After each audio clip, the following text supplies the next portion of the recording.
Hello everyone, I'm Abhisheka.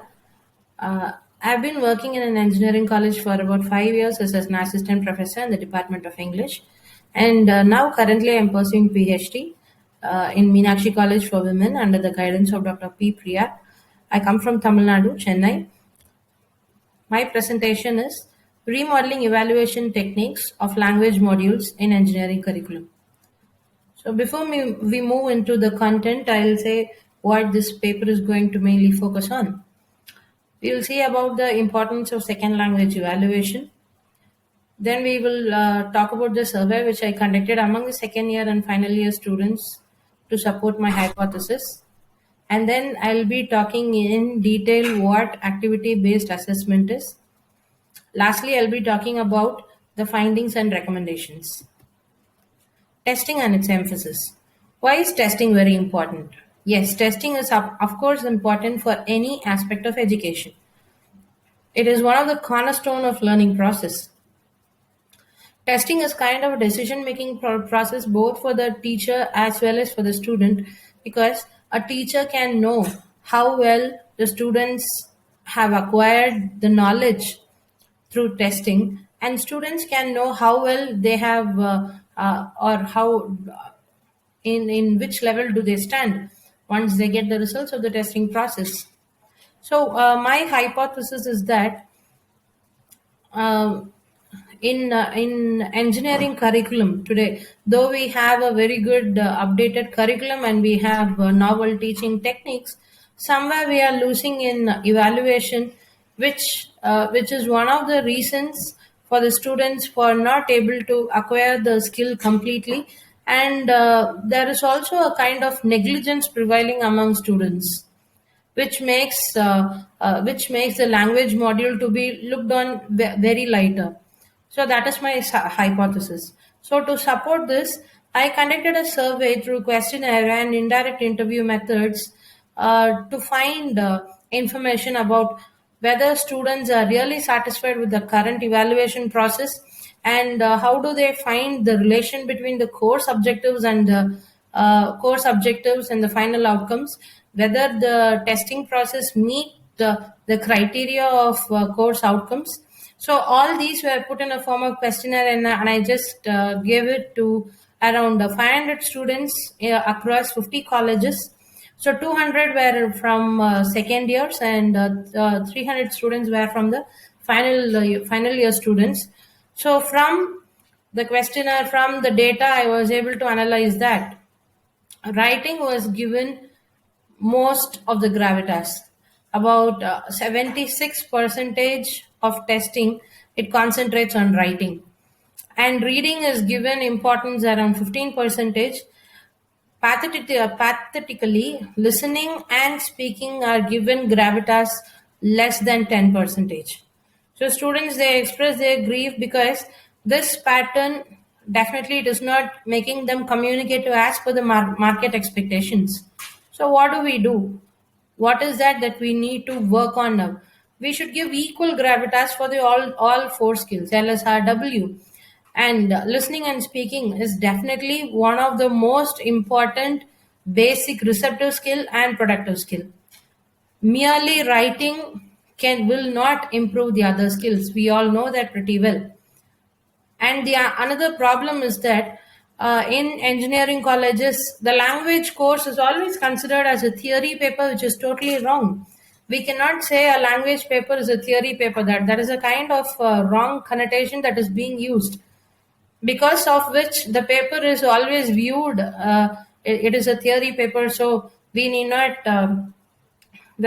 not give much importance to it. Definitely not. The course by itself, it necessitates blended learning. How? See, when we talk about LSRW, the syllabus says equal gravitas has to be given for the four skills. And definitely, we teachers, we are doing the same in the classroom while teaching. But what happens in evaluation is that in evaluation, the listening or the speaking, it's not tested in the final exam. Rather, they are just given as assignments, and a very meager score comes from both the skills. So my point is that speaking and listening, it has to be tested through a continuous assessment methods, and which should be made as a part of the final score, not just 10 percentage or less than 10 percentage. Definitely they should be given equal focus as writing is given right now. So the next question is, okay, but how do we go about with testing, speaking, and listening? For more than 2 decades, we have been talking about a very famous concept known as ABT, that is nothing but activity based teaching. So when we focus on activity based teaching and we are successful in activity based teaching, definitely we need to have a concept known as activity based assessment, which will be appropriate for that activity based teaching. So what exactly is activity based assessment? Say for example, we use the skill, we use podcast for incorporating listening skills to students, and it has been recognized as a very effective tool for acquiring listening skills in second language.